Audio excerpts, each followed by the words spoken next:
to the finest crew in Starfleet. Engage. Watch your back, Jean-Luc.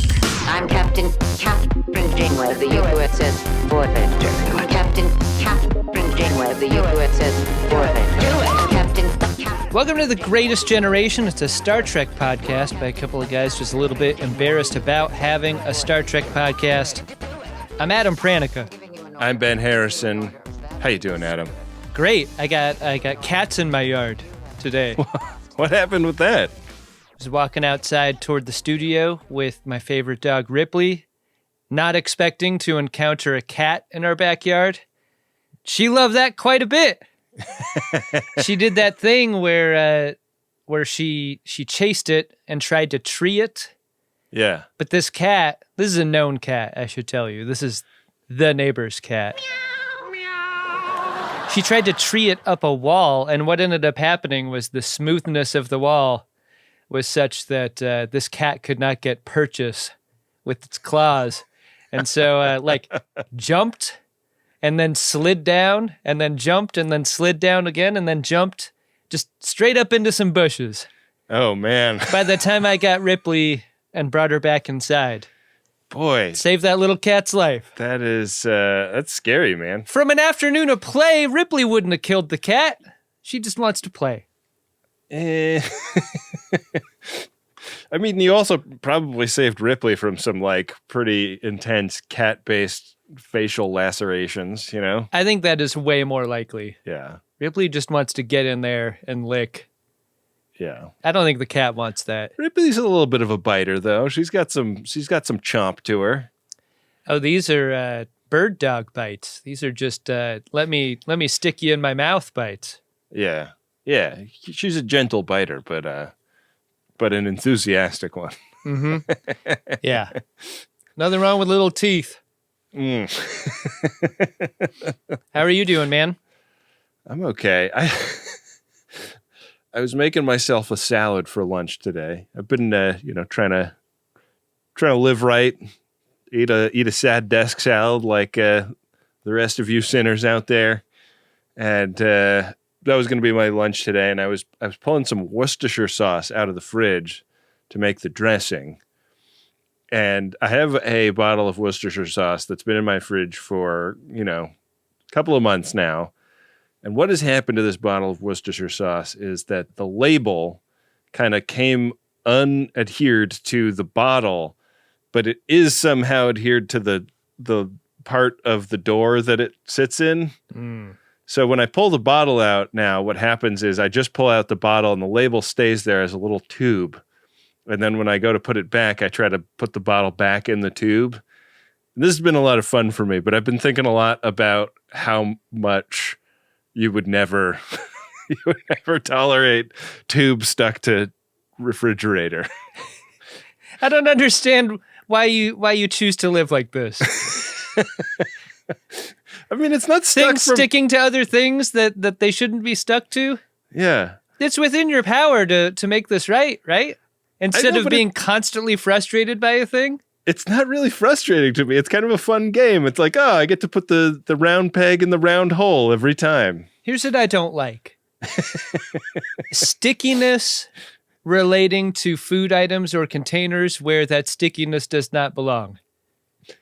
I've taken a pretty good look at this, and it does not appear to be a food dribble and stick on situation. I think it's the adhesive of the label itself just sticks better to plastic than it does to glass. It's a glass bottle, and that little bottom bit has just tacked it on to the shelf in the fridge, and it's left the bottle behind. It's like, I like this better than I like that.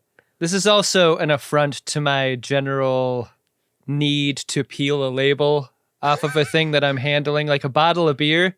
That label is as good as dead in my hand. I'm ripping that thing right off, or I'm like scratching it on both sides. I used to have a local when I lived in Brooklyn. It's no longer there. It was called the Brooklyn Ale House. I would go down there, usually broke as a joke, so I'd be drinking Miller High Lifes. Champagne or bottled beer. You'd be parading it around, trying to get some free drinks. Yeah, the little like upper neck label on a Miller High Life. Love digging my fingernail through that as I'm drinking the beer. This is what I'm saying about this bottle in your fridge. I could never, like, I'm an inveterate label peeler or whatever. Like, So how do you know what the things in your fridge are then? Because if only that bottle, one thing looks like Worcestershire. I have more than one like brown glass bottle in my fridge. I have other shit that looks like Worcestershire. That sounds gross. You know, got like fancy soy sauces probably in there. I don't know, there's different sauces. I got a whole bunch of different sauces in there. I guess in every kitchen you know what you have. Yeah. I think I'd probably make this as the Worcestershire bottle if I wasn't sure.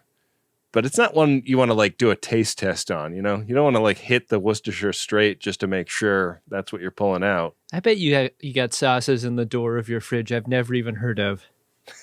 By brands, both foreign and domestic. I swore an oath. You swore an oath to great sauce.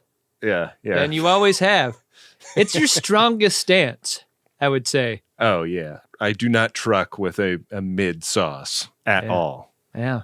That's true. Yeah. Well, anyways, it was just, I ate lunch right before we sat down to record this, and I was just thinking. If you had sad desk lunch, you're going to need another lunch by the time we get to the P1s. Well, do you want to get into the episode so that we can get those P1s over with sooner rather than later, Adam? Oh, yeah. Weird one today.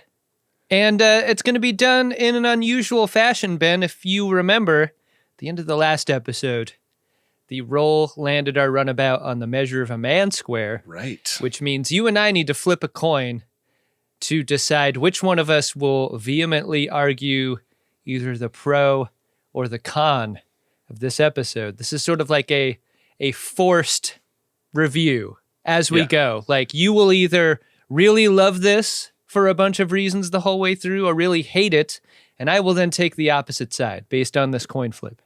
Yeah, one of us is the Riker, the other is the Picard. It brings a sense of order and stability to my universe to know that you're still a pompous ass. Courtroom is a crucible in it we burn away irrelevances until we're left with a pure product, the truth. When people of good conscience have an honest dispute, we must still sometimes resort to this kind of adversarial system. And hopefully we can make some good law out here. And for good measure, sit on this. What I've got in my hand is the challenge coin from this year's Share Your Embarrassment tour. Okay. Real fancy. So why don't we say if it lands heads, I am the pro, and if it lands tails, I am the con. That sound like a fair way to do it? You flip the coin and it determines? That sounds great. Our head side will be a hurrah with the fans of the fan dance. That will be the pro side. Right. The tail side will be the name of our tour, the Share Your Embarrassment tour, and a nice thick relief of the entrepreneur. It's one of my favorite challenge coins that we've ever made. This coin is a thick king. I'm going to do that. I'm at the 50-yard line, Ben. I'm going to flip this coin. I'm not looking. I'm going to do that thing where I put it on the top of my palm and I reveal it to you and the friends of DeSoto at home. Heads. Okay, I am pro. Season 7, Episode 5, Critical Care. Revert course. Unless you've got something a little bigger in your torpedo tubes, I'm not turning around. Well, if you ask me, the thing that needs critical care is the quality of this episode. It's on life support from jump.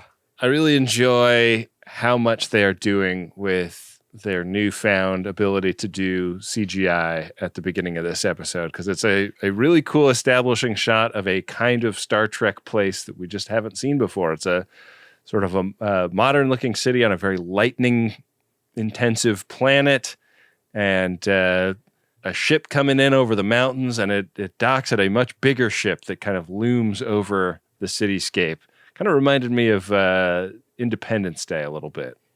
I mean, modern, if modern is like refinery chic, which is what this seems to be in its skyline, a refinery class planet.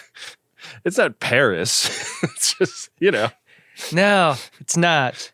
It's one of those places where the weather outside is always frightful. Mm.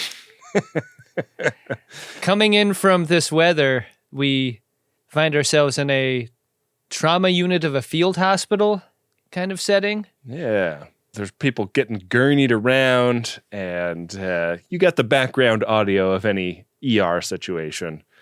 And this dude walks in, got a lunch pail under his arm. He gets stopped by a light on the wall that starts kind of giving his stats, what diseases he may or may not have. We learn that he's a Dralian. His name is Gar. Dralian, I made you out of loaf.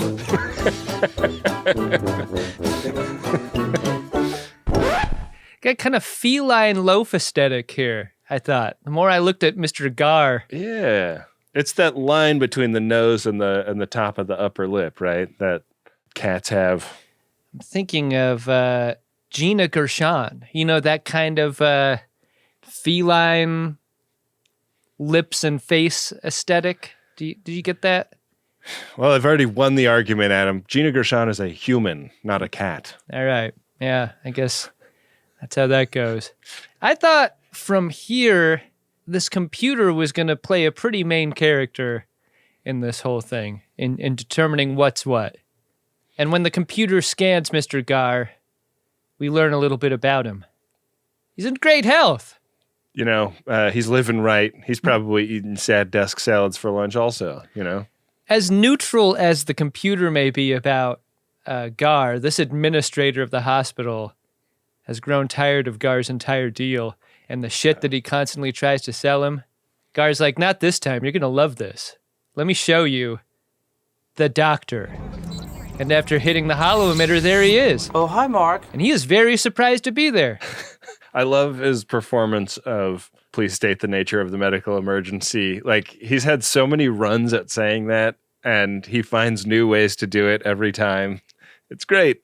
But this is hack, right? Like, let's just cold open an episode with the doctor appearing in a place he's surprised to be at.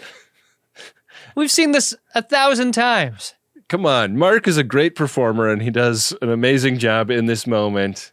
And what other way are you supposed to open a Star Trek episode if not in media alien trauma center? Yeah. After the theme, the doctor recognizes some of the beats of what's happening here. Folks being wheeled in on gurneys, bunch of meat on legs.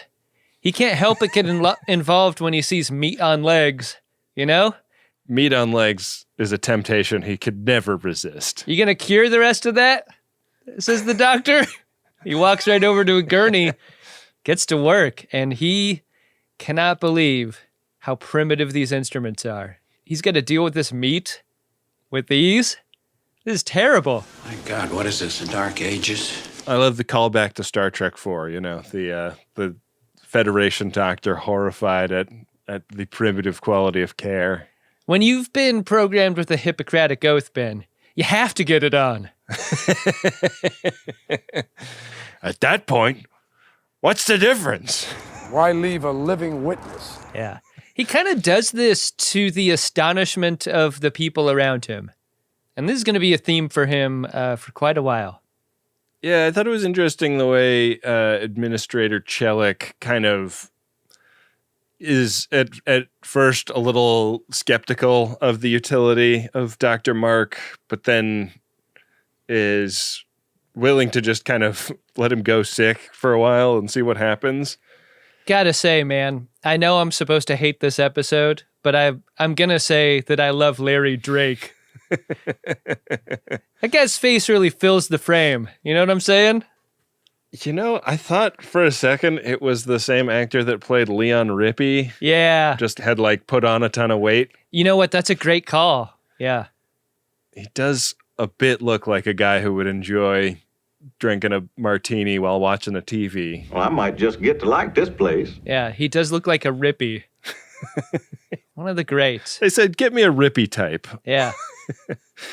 Just a totally believable portrayal of an administrator in a bullshit situation. Yeah. He really nails it. Absolutely.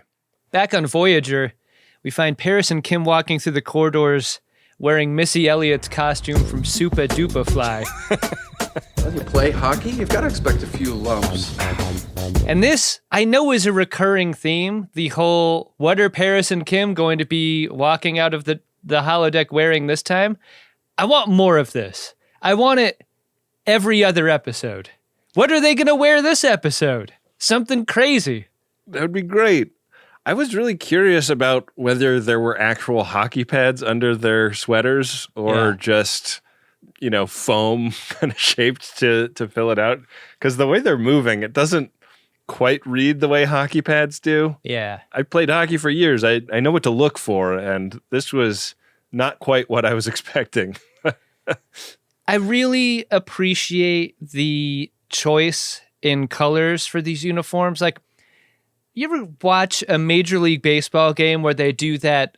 Seattle used to do this, the Back to the Future night, where they wear futuristic uniforms. Oh. Except their version of the futuristic uniforms are the most god-awful uniforms you've ever seen. Like, ugly future. The sports sunglasses of the future. That's what these hockey uniforms look like. They look like those baseball uniforms to me. Just really awful color combinations. Awful color combinations, like totally ass textures on the fabric. Yeah. And, like the piping around the yolks on the sweaters is like flattened out because the material they chose doesn't round off nicely. Speaking of piping, Harry Kim has a black eye. And they are talking about what they're going to say to the doctor when they go to sicksbay. And once they're in there... He ran into Tanya Harding's boyfriend in the holodeck. Paris does that thing, that Eddie Haskell thing, where he tries to explain what's happened here, and that something's just not right with this doctor. Yeah. He doesn't need all this explanation. Please take an analgesic and return in 24 hours. I think if this was a season 2 episode, they might just leave the doctor as is. I think there's a fair amount of people on Voyager who would be just fine with this being their doctor from now on. I mean, he just keeps asking what the medical emergency is, right? Like he doesn't actually have doctor skills, right? I thought he did.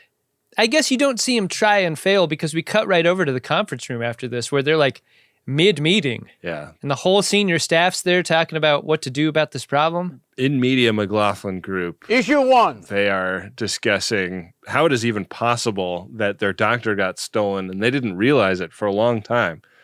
Tuvok is like quad boxing his apology before he even really has an acknowledgement of how he fucked up. I take full responsibility. He doesn't really know what he did yet. And he's trying to get out from under the, like Janeway's not interested in playing the blame game, but also you should know how this happened, Tuvok. There's a couple schools of thought here by the characters, right? Tuvok's ready to admit the mistake and try better next time. Mm-hmm. He's taking a step back. He's listening. There are other people who are like doing that thing where when you make a mistake or someone gets one up on you, you make the one upper into someone great. Like, boy, to get one over on us means this guy's a real smooth criminal, right? Like, gotta be one of the best. He's gotta be good to have taken the doctor right out from under our noses. Nothing but respect for my thievery king. Exactly. I probably fall into that category more than $2. I fall more into the Neelix category because he runs after the captain in the hallway and he's like, I just want to make sure you understand that this is actually my fault. Our course is locked in. Good. Listen to me very carefully because I'm only going to say this once. I love Janeway's whole management deal here because there's Neelix just like kissing the fucking boot about this. And Janeway knows, from a long history of working with both Neelix and everyone else as captain, that no one's going to work harder to fix a mistake than the one who caused it. Yeah. So she's more than happy to let Neelix take the blame for this. What she's got here is a motivated person. There's a loose blame grenade rolling around on the floor. If you want to jump on it, be my guest, Neelix. I'm sure you'll make the most of it. Pretty great. So, she gives him basically carte blanche to figure out how to atone for this grave error that, like, the error is that Gar claimed to be not enjoying his food, so he really spiced the shit out of it. And then Gar got sick and spent the night in sicksbay, and that's how he got onto the existence of the EMH and the mobile emitter and got the idea for stealing it. And so Neelix is, the restaurateur that put someone in the hospital, which I can understand making you feel bad. It's a tough job to cook for every type of person. Yeah. Still, I can't marshal any sympathy for him. None at all. He's great. Come on. So we cut back to this planet. We get another look at this hospital ship that kind of hangs in the air over the city. You're in those buildings down below, hoping to fuck that Chelik's people really have their anti-grav thing figured out 100%. Boy, you're not kidding about that. I would not sleep well under the shadow of that thing. No. And so we cut back up, and the doc is providing treatment, and this med tech guy that he's been working with is pretty impressed with his skills of a doctor. And the doctor is kind of interpreting the low resources nature of where he's been stationed as being an indication that this is a low resource planet, and, the whole hospital must be like this. This guy Voyager seems pretty plugged in, and he's a great person to get the lay of the land from. It seems like as bad as the patients have it on this floor, like the administrative hellscape that they have to deal with as doctors is somehow worse. Yeah, which I think the medical professionals that I know will tend to agree with. That being just the case on our planet as well. You'll have to submit a formal request to Chelik and support it with Form 83W in triplicate. We gotta meet Tebis, the patient we're made to feel sorry for. Yeah. He's a non-player character in my mind who has a weird infection that Voyager recognizes. But Voyager doesn't treat it as an emergency or like snap into action or whatever. And that's because Tebis doesn't have the TC that would necessitate treatment. You got an HMO, right? Yeah. Well, there's your answer. And Chelik pops in to say, in this very moment, at the moment where we might have a question about what TC is, that he owns the doc now. I own you, yeah, says Chelik. Please come with me. I will not. The doc doesn't want to play ball here. Chelik's like, hey, don't blame me. Blame the allocator. Yeah. The allocator is that computer we heard from earlier. Right. The Dinaali is the name of the people that live on this planet, but Chelik is from another species, and they've been hired in by the Dinaali to run this hospital. Between Chelik and the administrator, that's where all the power lies within the hospital ship. Yeah. God, there's just so many layers to this. Yeah. Red and blue. We take the turbo lift up to the blue level, and the differences are very apparent, Ben. The blue level is clean, and the red level is not. I really liked there were subtle things about the design of the blue level that made it look like a Federation starship. Mm-hmm. I mean, not some subtle, some not so subtle. I think that the lighting is a very, Starfleet ship of this era. But yeah, it sort of feels like we're back in civilization when we get up here. It's not as crowded. It's quiet. There's mood music. There's still no fucking privacy, though. Yeah. I mean, there's curtains. They got curtains. They should have done something with the gowns. Like on red level, those things don't tie in the back at all. You're hanging butt on the red level. On the blue level, you get to wear a nice robe. Something that maybe has never been worn before. New garment. Real soft. Like a waffle knit. Oh, yeah. Hotel robe. I've never had waffle knit anything. Is that really the superior knit? I like it on a robe. My bathrobe, a lovely gift that I received from my wife, is a waffle knit robe. Very luxurious. Do you have waffle knit towels? No, I've always wanted them, but they don't ever get good reviews. You know, when you go on like Wirecutter or whatever, and you say, what are the best towels? What's the difference then? Like the best of the thing that makes robe should also make best towel, right? Well, this robe has like the terry cloth texture on the inside. Does your robe have a liner? Yeah, I guess it does. Well, I think it's 2-ply, you know? There's like the waffle and then the terry, and they sewed them together. I don't understand this garment at all. You should get into fancy robe lifestyle. Like I don't. You spend a lot of time poolside, enjoying the pleasant weather. I do. You got to get yourself like a nice Japanese robe or something. I could get into that lifestyle for sure. Yeah. You live in the West Village. There's probably a store dedicated to like fancy pool wear that, you know, that would set you up perfectly. I should do that. And all that stuff's probably on deep, deep discount in December. Yeah, exactly. Get myself in there. This is the time. Peruse the clearance racks. Yeah. Get yourself a Speedo and a robe. That's a look, baby. That's how I want to go through the winter in LA.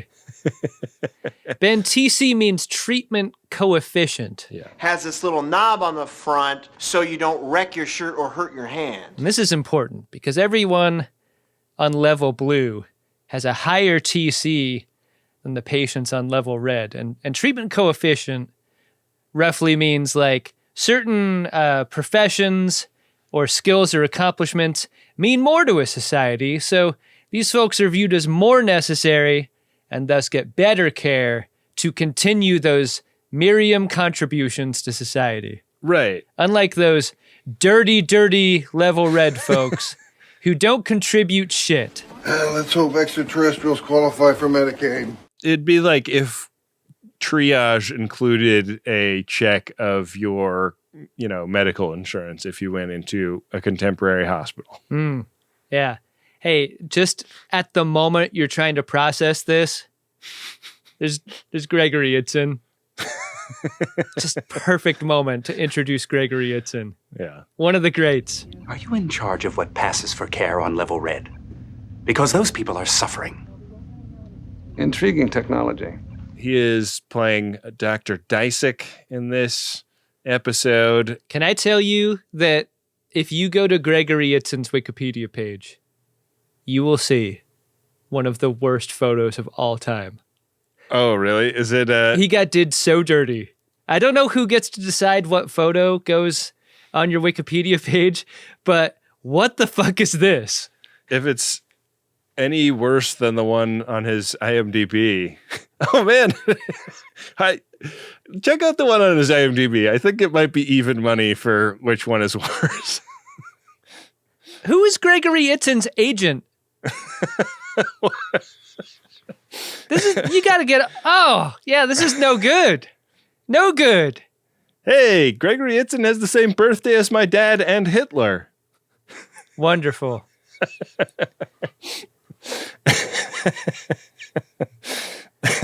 Good for him. Well, anyways, yeah, he is sort of the head doctor on this planet. He's not running the hospital from an administrative standpoint, but he does sort of oversee the medical stuff. He sort of explains to Mark, like, oh yeah, we were a dying race. You know, everything was falling apart here on this planet before Mr. Chelik here came and set up his hospital.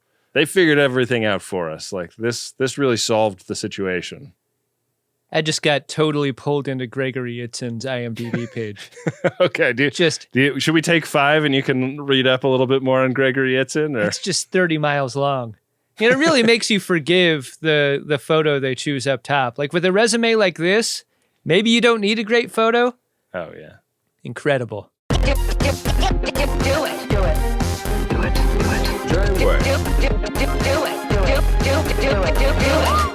So on the Voyager, they're looking high and low for Gar, and Gar is the guy who sold Mark to Chelik earlier, and the guy that got all sick off of Neelix's cooking, and they're following his warp trail, and the warp trail goes cold. They find a phony baloney warning blah floating in space. It's emitting a false warp signature. And everyone who isn't Tuvok is like, see? This guy's good. Worthy fucking adversary. I see he stole a lot of valuable things. He didn't steal my mop. Seems like they could use a mop like this on the red level of that hospital ship. I know I'm not supposed to know about that yet in the course of the episode, but I know. A lot of body fluids need mopping on the red level. However, they are keeping it pretty clean up on blue level. Carpeted floor up there, so they got to. Nifty bit of business that Tuvok suggests here. He's like, look, he's got iridium, this Gar guy, and we know that there's a half-life to this. It's fairly short. So if he's looking to peddle this somewhere, he's going to do it in a place close enough that it wouldn't have expired.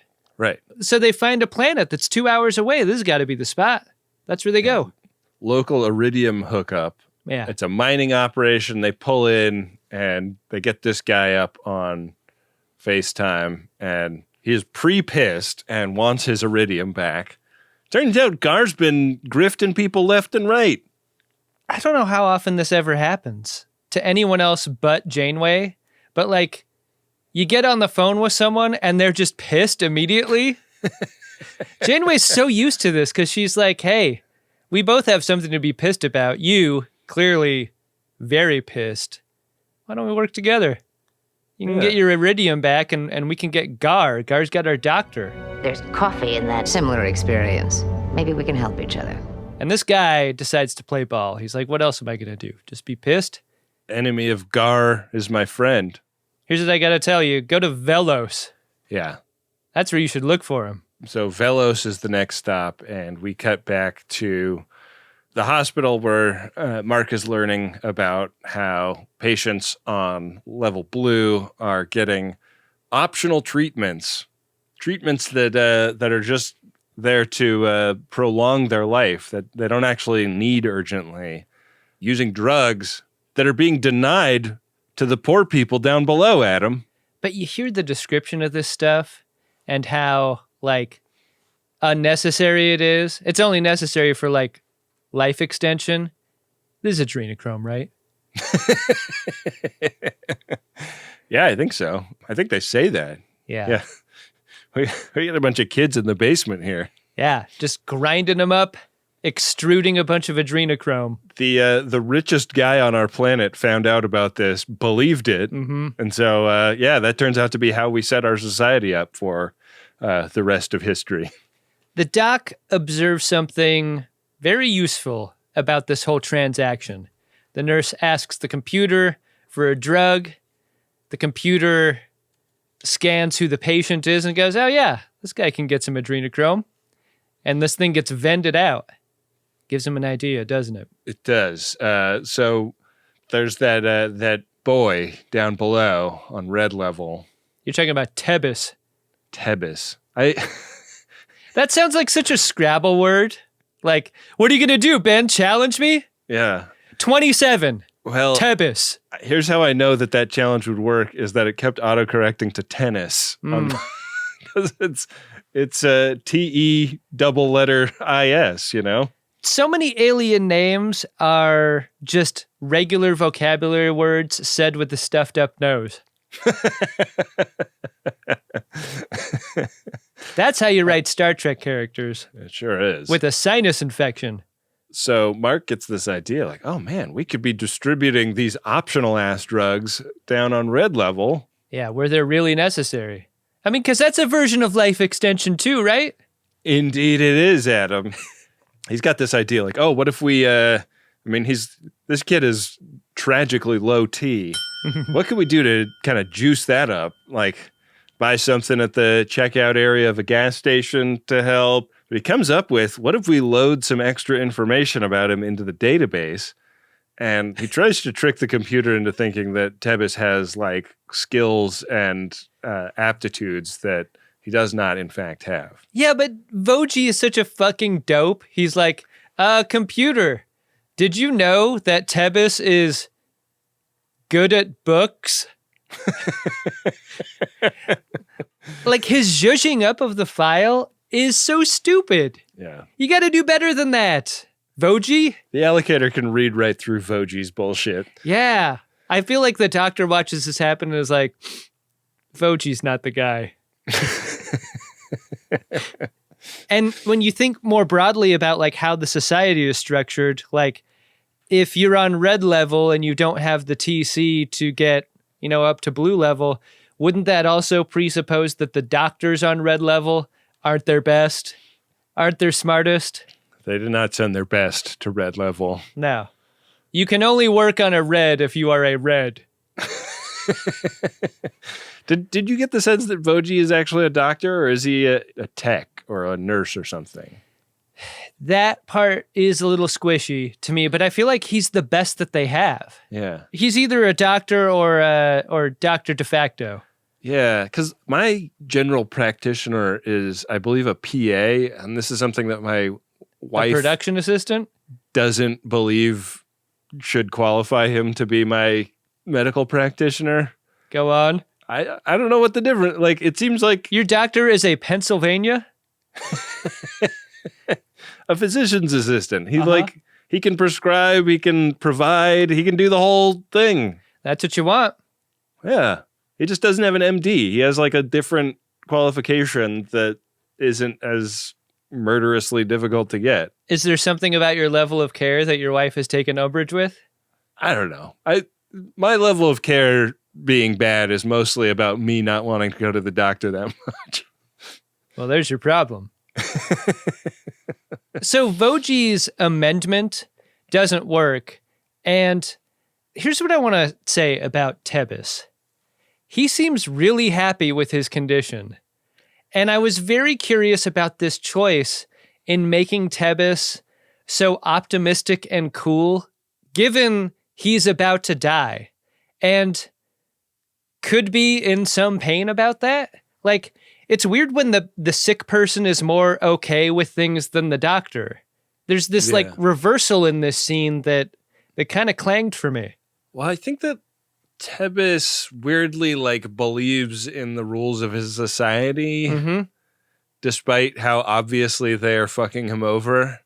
And the MH doesn't. The MH has been dropped into this situation not believing in the way they have set this society up at all, and openly going around criticizing it. But I feel like that's kind of a realistic thing. Like you see all the time, like the news report, like, isn't this sweet? This like little girl is selling lemonade to raise money for her dad's cancer treatments, and and then people quote tweet it and go, no, this is not sweet. This is evidence of how fucking screwed up our society is, Yeah. But like, I don't think that the person writing the Isn't This Sweet article is writing it in bad faith. They just aren't taking enough of a step back and considering the implications. It is about the implications, isn't it? Maybe they're writing it in bad faith. I mean, I don't know. I don't know what anyone's up to anymore. Back on level blue, what they're up to there is the doctor challenging a nurse about that extra cytoglobin. I felt kind of bad for this nurse. She seems caught up in some bullshit that she couldn't understand. She wouldn't understand. She shouldn't understand. I don't understand. Maybe the thing I hate most about her situation is that she's made to take all this shit from the new guy on day one. Oh. She's been there forever. Yeah. She has seniority. Just because this guy has an MD and she just has an RN, he can fucking walk in and treat her like she's scum. Yeah, I don't like her situation at all. Yeah. He's trying to get this adrenochrome injection for the kid. And so what he does is he goes, you gave this blue level patient their extra adrenochrome, right? And she's like, what? I didn't hear about. And he's like, I have to do everything myself. And he gets the computer to replicate it. And then when nobody's looking, he palms it and runs right back to the elevator and goes down to red level. And there we see the doc make his way to Tebus, and in goes the injection, and the camera pans up to a really happy doctor. There's nothing more thrilling than nailing an insurance company. I tell you what, if I were in a hospital bed, and I had just woken up to the face of my doctor, and my doctor was making this face, I'd be terrified. Yeah.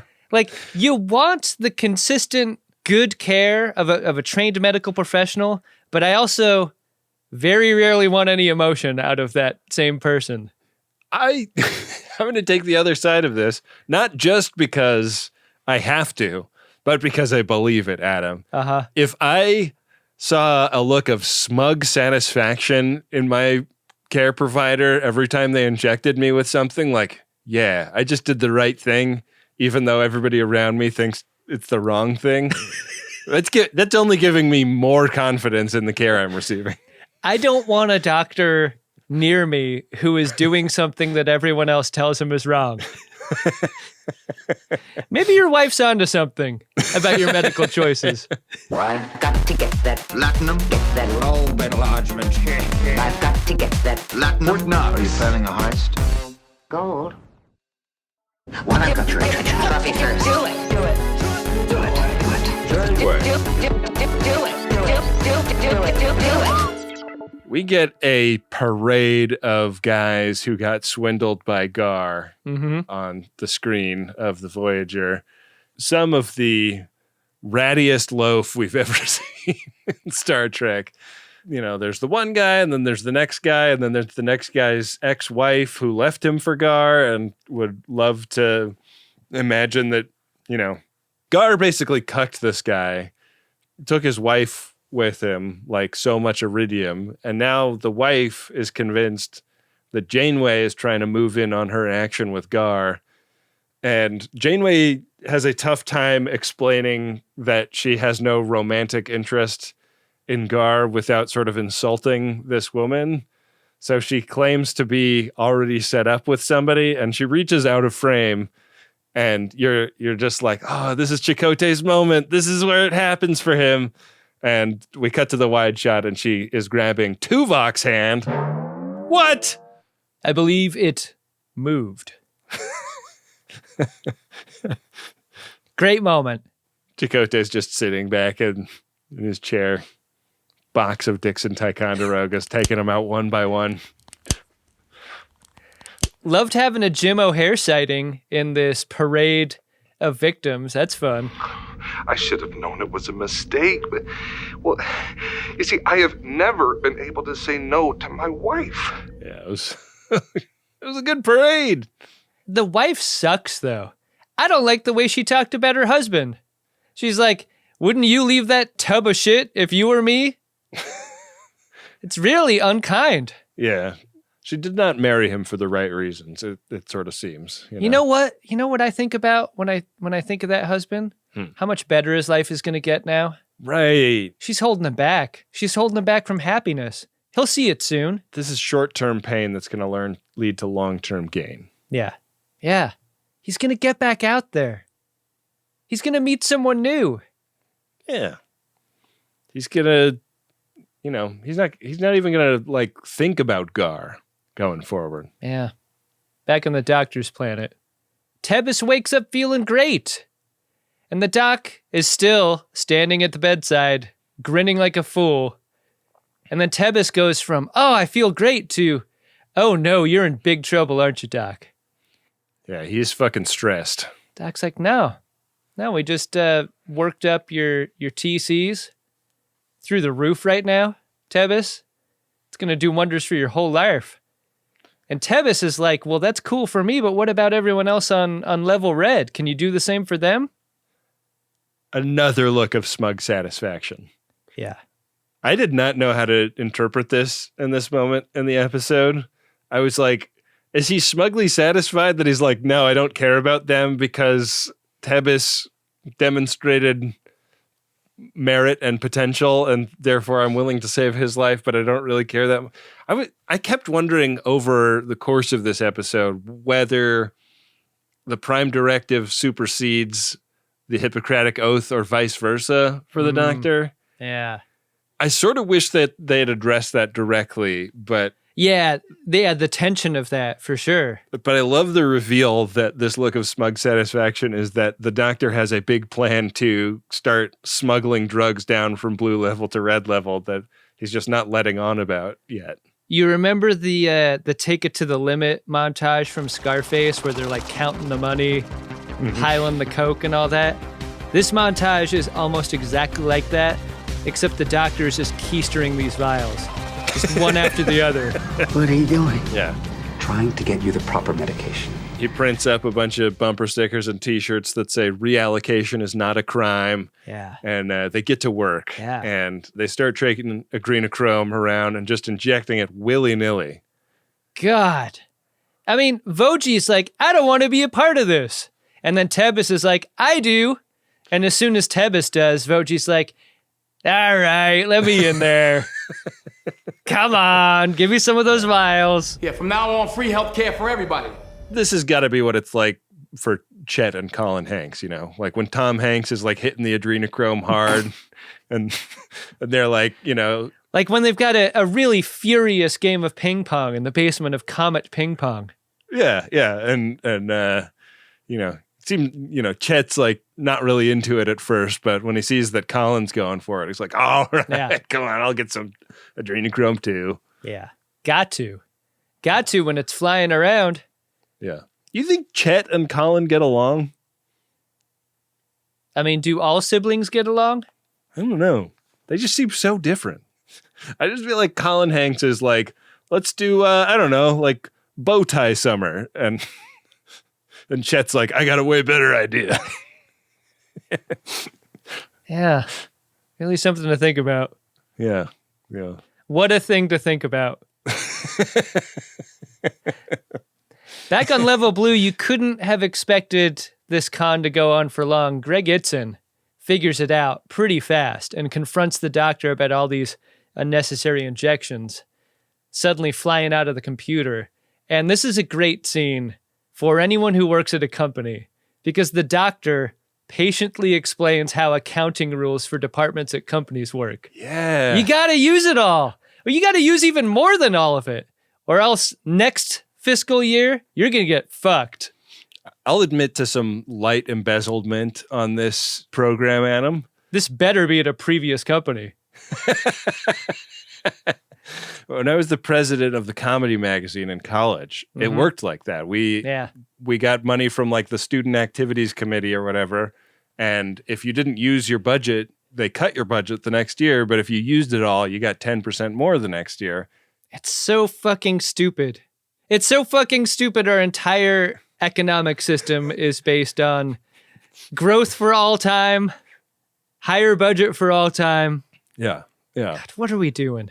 Our hack for this was take the remainder of the budget at the end of the fiscal year down to a liquor store that did not give itemized receipts. There you go. And throw a big party. Well, at least that's a positive to come from this. Yeah, exactly. So that's kind of what they're doing. They're throwing a party for red level to pad out blue level's budget. And Dr. Itzin loves this idea. I can't love it. Shit.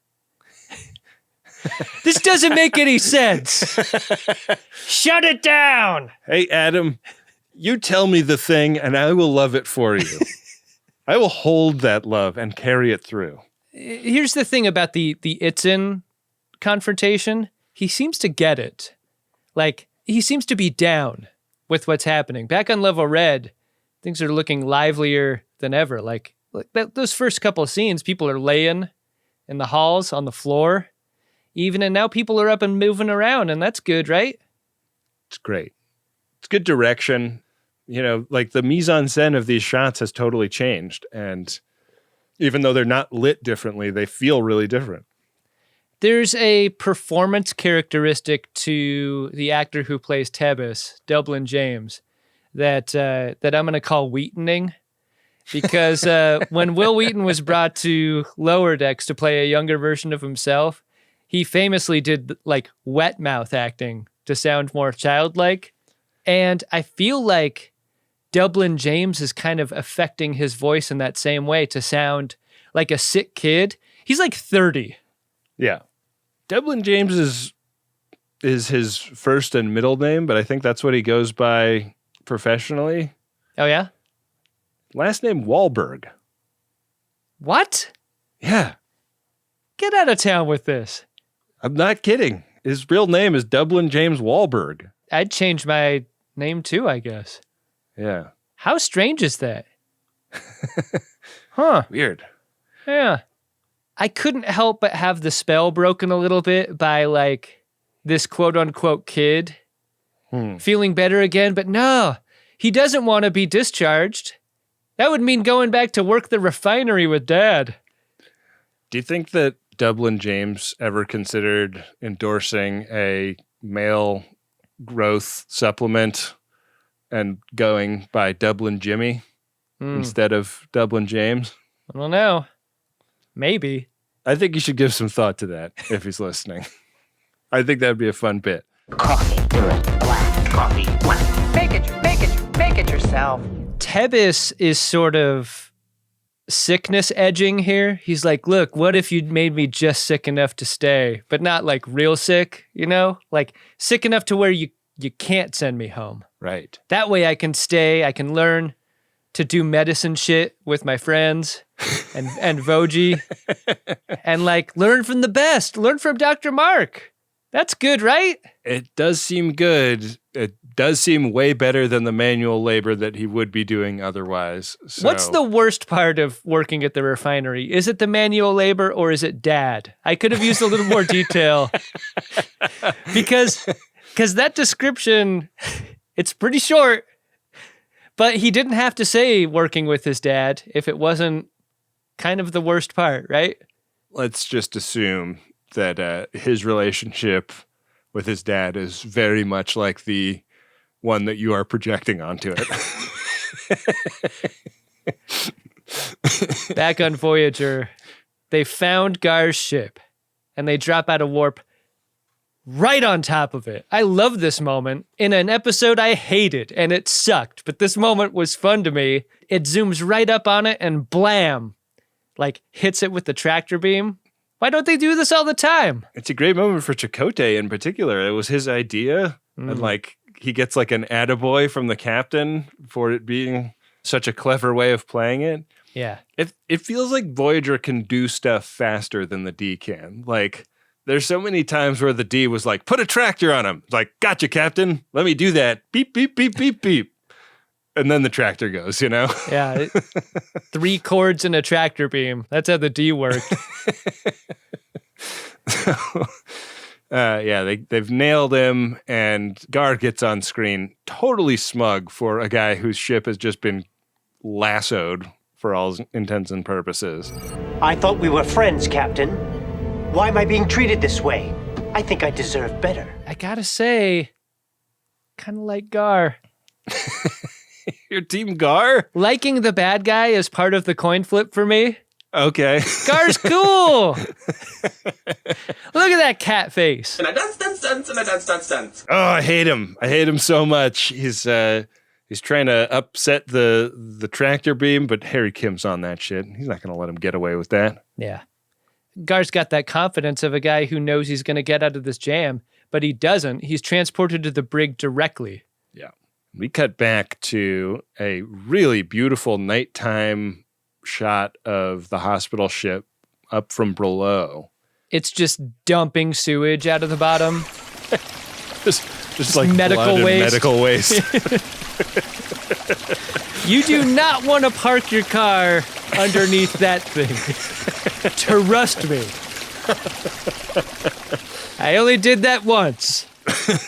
Like that time we parked under the one tree in Echo Park where all the parrots hang out. Yeah. Never again. Yeah. Lost the deposit on that rental. So Dr. Mark is going around with a tube of neon light looking for Tebis. It's a blue light. What does it do?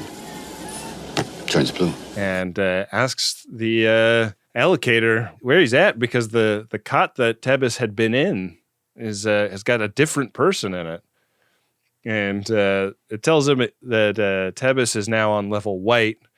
So he turns to Voji and he's like, so what's up with level white? Sounds great. Sounds nice and clean and crisp. Gotta be better than blue, am I right? Yeah. Like even higher, right? This TC went through the roof. We cut to below the floating station and it's just thump. A body bag with Tebis's body drops from below. It drops onto a car and sets off its alarm. It's like that scene in Con Air where they dump Dave Chappelle's body out with a note written on him. I haven't seen that movie in too long. Oh man, Con Air should be a bonus ep. Yeah, we should do that. That'd be good. Yeah. Chelik initially sort of plays the fool, like, what's the complaint? Like, a patient died? I mean, it happens all the time. This is a hospital where most of our patients don't have enough money to pay and therefore don't get treated. Let me look him up. And then, it turns out he actually knows who Tebis is and what he represents to Dr. Mark. Chelik is very pissed off about all of these unauthorized injections. And so he sort of saw to it that Tebis would succumb to a secondary complication that would have been easily treated if anybody had noticed. Let me ask you a question. Do you think that Tebis did succumb to a secondary issue and died from it? Or do you think he was murdered by Chelik or one of his henches? Or behind door number 3, like, he was given too many injections by the doctor and that is what caused him to die? Like, what do you think of either of those options? Because I think Chelik is intentionally murky about what exactly happened, but I feel like if he was more specific about what happened and specific about the doctor being the reason, that would have added some real sauce to this episode. Yeah. You didn't know he was allergic to this? You pumped him full of it. Yeah. I guess I don't have a super clear read on that, but I also kind of love that this episode lets you live in that ambiguity. I think there's some bravery in that. Yeah, I don't think so. Your Honor, I rest my case. Chelik's like, hey, I'm trying to run a society here. Yeah. I mean, and I'm the one to make these decisions. Oh, and also everyone on level red is being sent home. And the doctor really doesn't like this.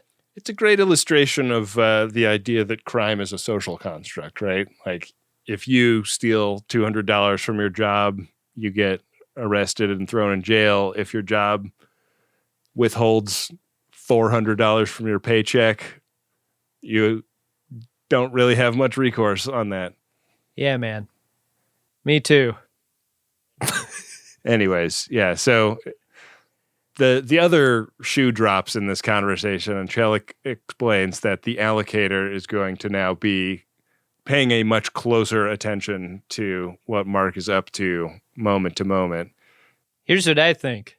The allocator is the worst boss I've ever had. Holy shit. The allocator has like a stopwatch. Yeah. And it's moving the doctor around all willy-nilly. The medical hologram will now commence treatment on level blue. Kind of reminds me of that episode of Lower Decks where Captain Freeman put everybody on timers. Oof. Yeah, if there's a timer involved, get out. I hate those levels in video games where like you have like 5 minutes to complete this task or whatever. Yeah. Fuck that. Give me a break. That level in Teenage Mutant Ninja Turtles where you had to defuse the little bombs. Oh, When yeah. you're underwater. You can't get to them all.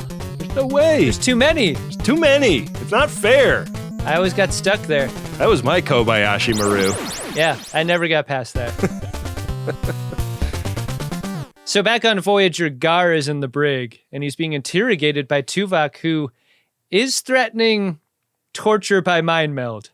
And then Neelix rolls up, and you're like, oh, thank God Neelix is here for some reason. It's chow time. That's why he's there. Except the food makes Gar sick. And it's then that you realize that this is torture too. They're both there to torture Gar. Relax. He's just having gas pains. Do you think that this is a consequence of Tuvix? Like, somehow, like, the willingness to torture, the willingness to commit crimes against humanity If you could only hear yourselves. came out of that combination of them? I don't think either of them was a torturist going into that experience. Torturist? Yeah. I like that. What an artful term. Jesus, Ben. Like, who's more unethical? Is the food poisoner or the forced mind melder like the worst person in this scene? I can tell you who's moron, and that's Neelix. But he's moron like a fox.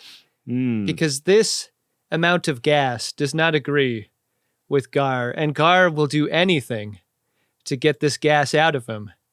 Like, tell them where he took and sold the doctor.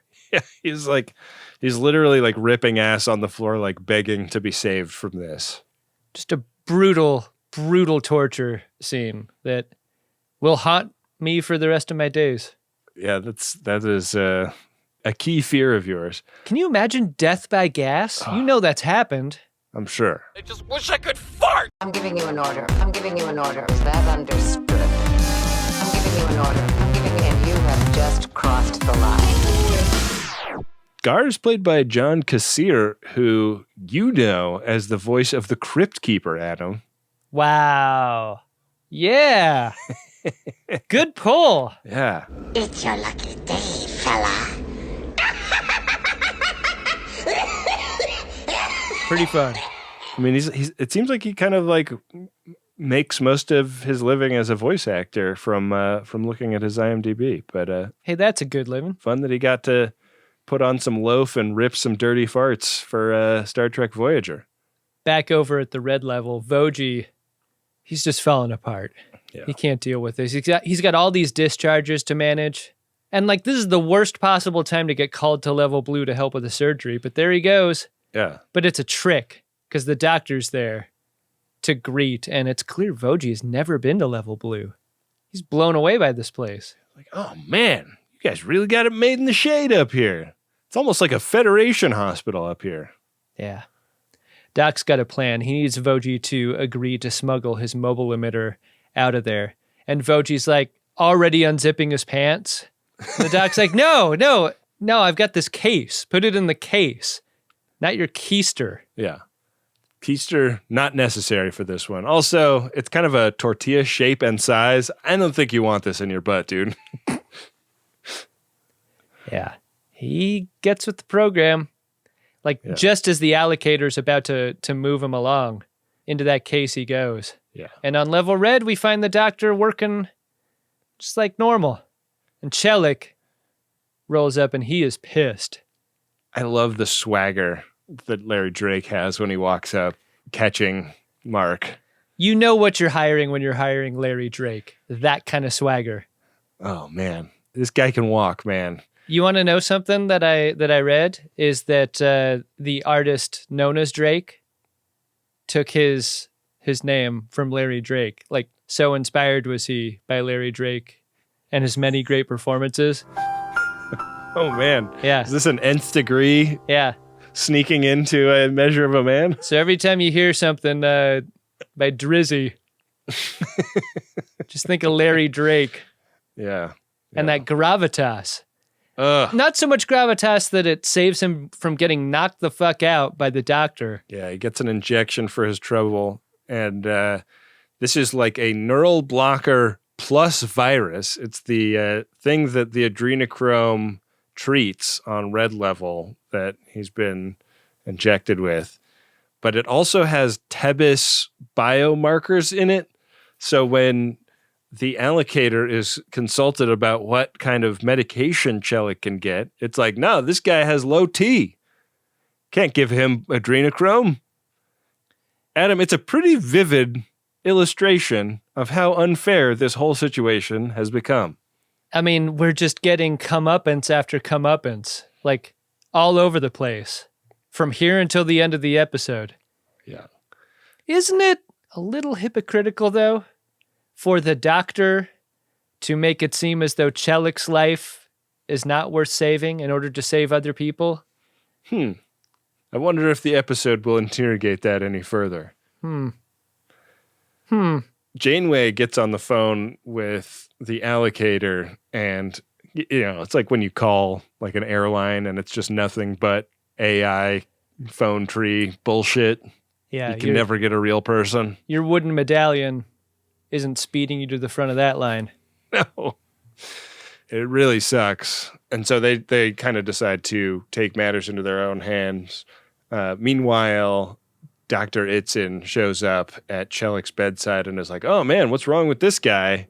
And Chelik is like, you're the head medical guy. You got to get me that adrenochrome injection, man. And he's like, man, I wish I could. This is peak Itzin, isn't it? Like, This was the president he played on 24 season after season. Like this type of twerp.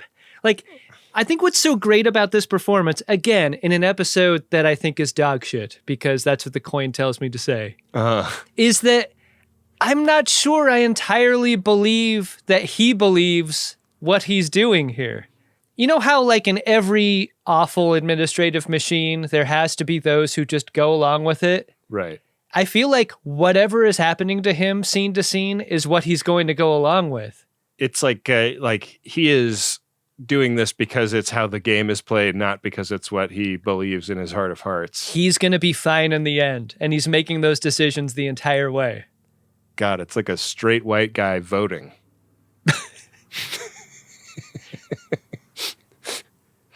Sure, everyone appreciates that. I'm not saying straight white guys shouldn't vote. I'm just saying don't do bad shit when you vote. How great is Larry Drake from this moment all the way until the end? Because, he's been sitting upright or standing up most of the episode, but you get him laying down on a bed, fighting for his life. Really great performance by Larry Drake. So Janeway is like, we got to send somebody down there because we're not getting anything through this phone tree. She orders Torres to be on the away team, and then she turns to Chakotay, and she's like, Chakotay, you go too. And he like almost can't believe it, and he stands up, and like all of the like halves of pencils fall off of his lap, and he like dusts off a bunch of sawdust and graphite powder and stuff, walks through the pile of other broken pencils that are on the floor all around him. He's kind of limping because one of his legs fell asleep. He's been sitting in that chair for so long, not doing anything. Chakotay, you get to do something this episode. Sounds great. And so the away team beams down, dustbusters out. The doctor's like, cool, I'll be with you guys in a moment. I'm in the middle of some shit. Yeah. And the shit he's in the middle of is attempting to murder Chelik. Yeah. To make his point. Can you imagine being about to die and having Gregory Itzin start explaining to you about quarterly budgets?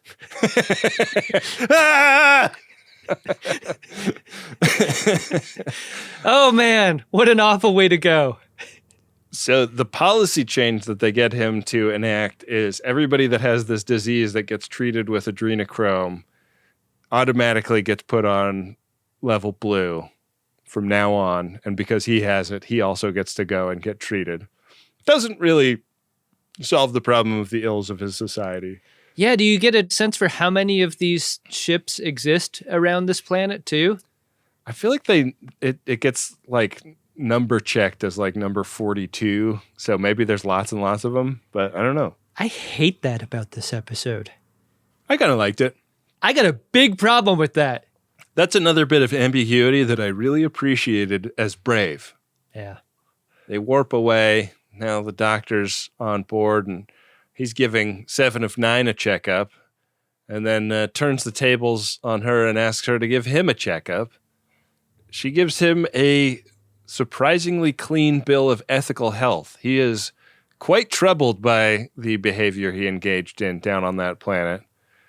But it turns out, like, for all of the debate about, like, oh, like, you know, we have limited resources, so this is the way we've decided to meter them out for the greater good.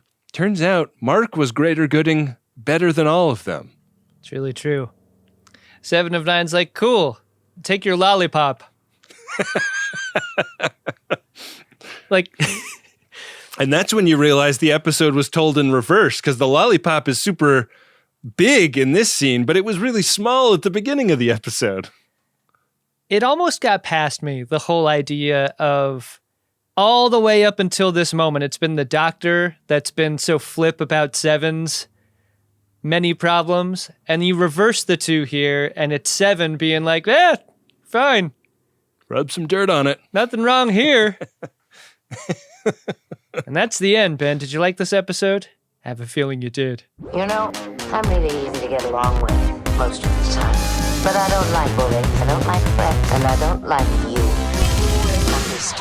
I loved this episode, Adam. I thought it was a searing indictment of the horrible inequities of our current medical system. And I say current because even though this episode came out 23 years ago, we still have many of these same problems in our society, despite major legislation that has tried to tackle some of these issues. It's still a big, big problem. And I salute the writers for tackling it in a really inventive Star Trek-y way. And I especially salute the casting director of this episode. Man, what a fun cast of guest actors. Holy crap. Yeah. Can you imagine getting both an Itzin and a Drake on set? And a fucking, like, they got the Crypt Keeper for this one. The Crypt Keeper! Yeah.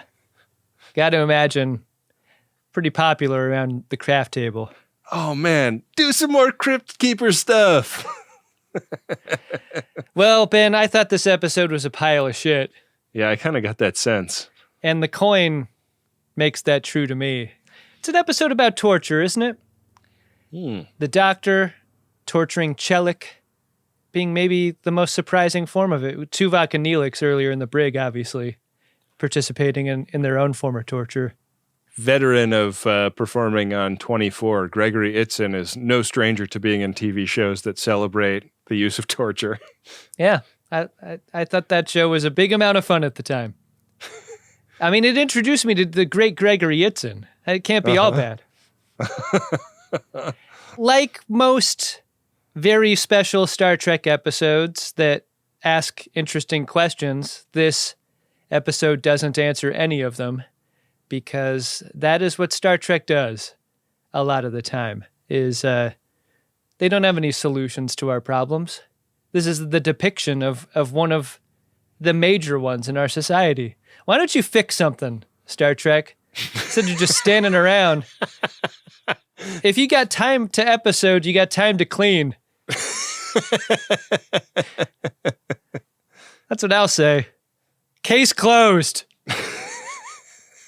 I just read an amazing piece of trivia about this episode. The prop for the allocator that was on the level blue part of the hospital ship was used as the drink dispenser in the Enterprise NX-01's mess hall on Star Trek Enterprise. It does look drink-shaped when that little door opens up. Yeah. Looks like you could grab a can out of there. Guess you could say it's been a long time getting from there to here. It's been a long time that we've taken before getting to Priority 1 messages. Why don't we get over there? Let's do it. Priority 1 message from Starfleet coming in on secured channel. Need a supplemental income. Supplemental income? Supplemental. Supplemental. Yeah, it's extra. The interest alone could be enough to buy this ship. Ben, our first Priority 1 message is of a promotional nature. That message goes like this. All your episodes are gold. but Mornhammered episodes are Latinum. Wow. Currently, in Game of Buttholes, if you roll past Mornhammered, there is no power hour. In this P1, I'm not selling stuff. I'm selling the idea to reprogram the game where rolling past Mornhammered equals landing on it. I, too, am an aging human. I understand the physical toll and the disruption to your production schedule in life when you get that drunk. But what my theory presupposes is a slight increase of your suffering is worth it for our entertainment.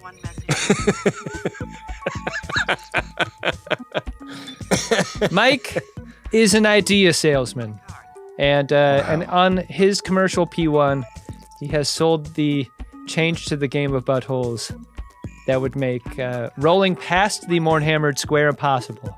Wow. So you have to do it if you get to the end of the board game. Interesting idea, Mike. I'm okay with it. I gotta say, I'm fine with that. The call to action is I accidentally listened to a Mornhammered episode at 0.7 speed. Highly recommended. You go from slightly drunk to 2 a.m. dive bar after divorce drunk. Wow. That's great. Wow. Wow. Gonna have to crack open a pack of divorced dad trading cards. Yeah, you got to. Got to get the house. Oh. Come on, house.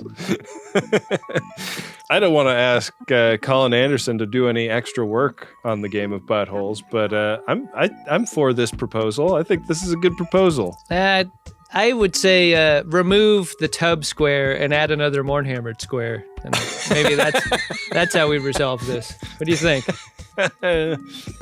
There's got to be squares we don't want to do, or the game isn't fun.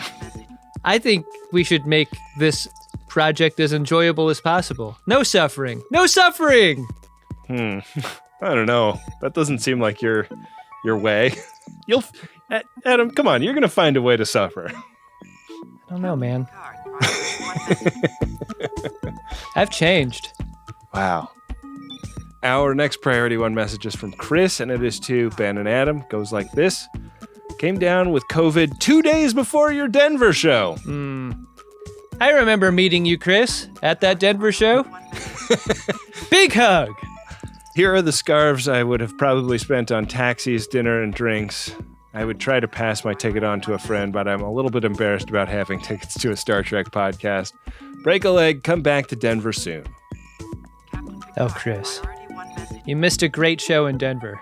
Yeah, that was a really great one. Really, I think, sold to us that we had been away from Denver for far too long. Yeah. And we'll be back soon, I hope. Sorry you got COVID. I hope you're feeling better, buddy. Yeah, you missed just an awesome show. When I think about that show, it's hard to think of a better one we've ever done. No, I think that was the best one. You're right. Yeah. Well, yeah. Hope you feel better now, Chris. Ben, we've got a final priority one message, and it goes like this. I and my senior officers would like to congratulate both of you for completing your international tour and sharing your embarrassment with friends of DeSoto around the world. We raise our hooves and salute you. And in honor of your accomplishment, Chief O'Brien Trop. I am Chief Miles Edward O'Brien. This is fucking spectacular. And also, since there are still more characters left, Moopsy.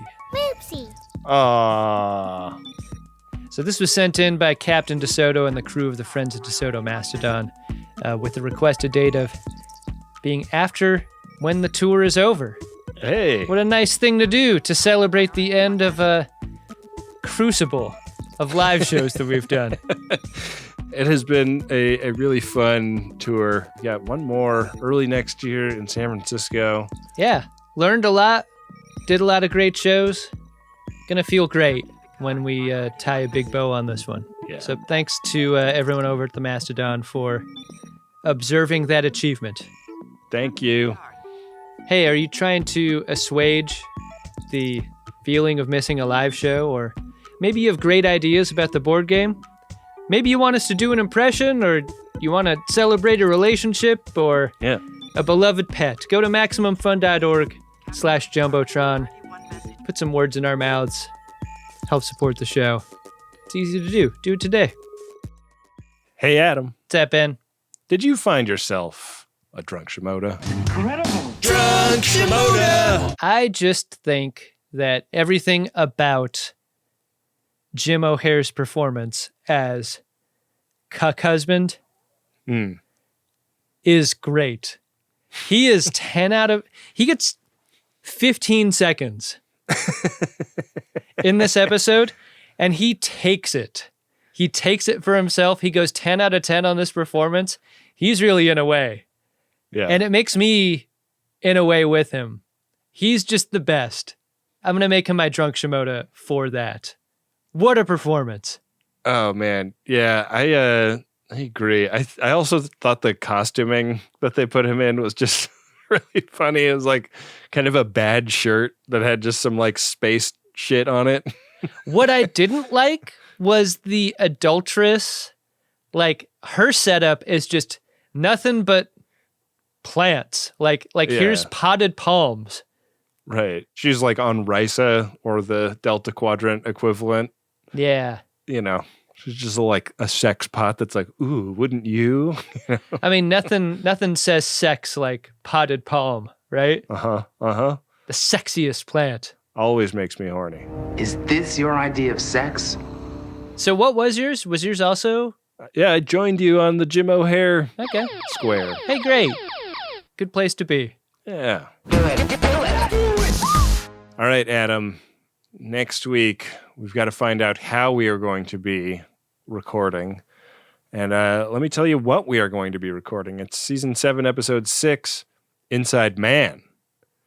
Starfleet Lieutenant Barclay's hologram convinces Janeway to pursue a dangerous, untested plan to bring Voyager home.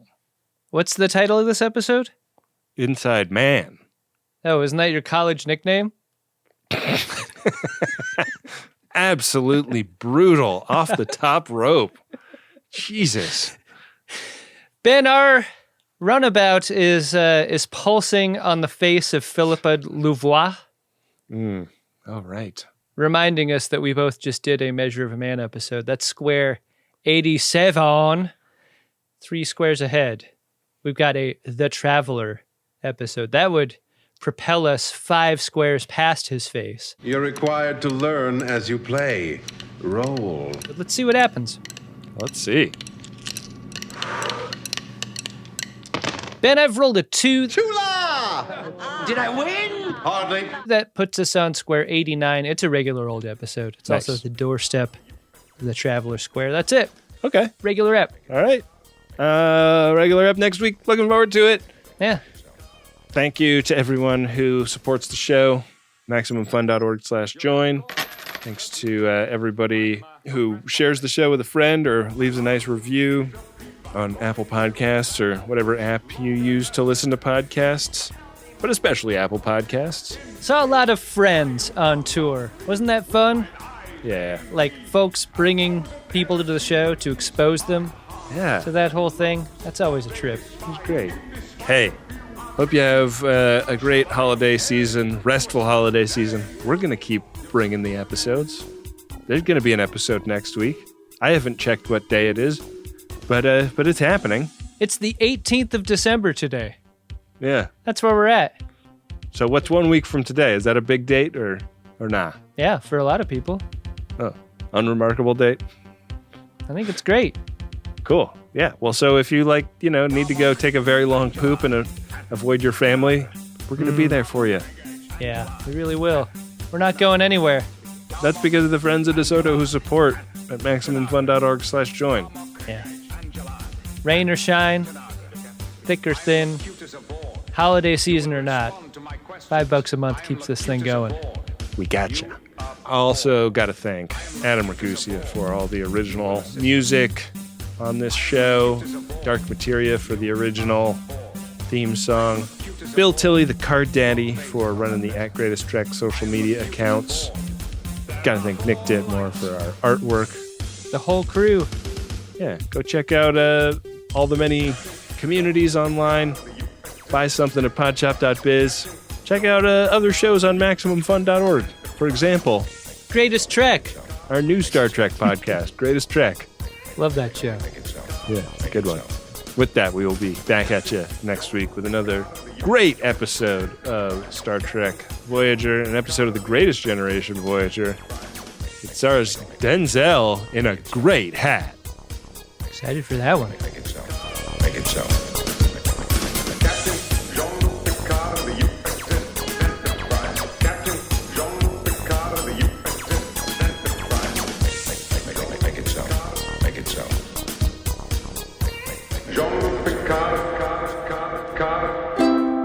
Maximum Fun, a worker-owned network of artist-owned shows. supported Directly by you.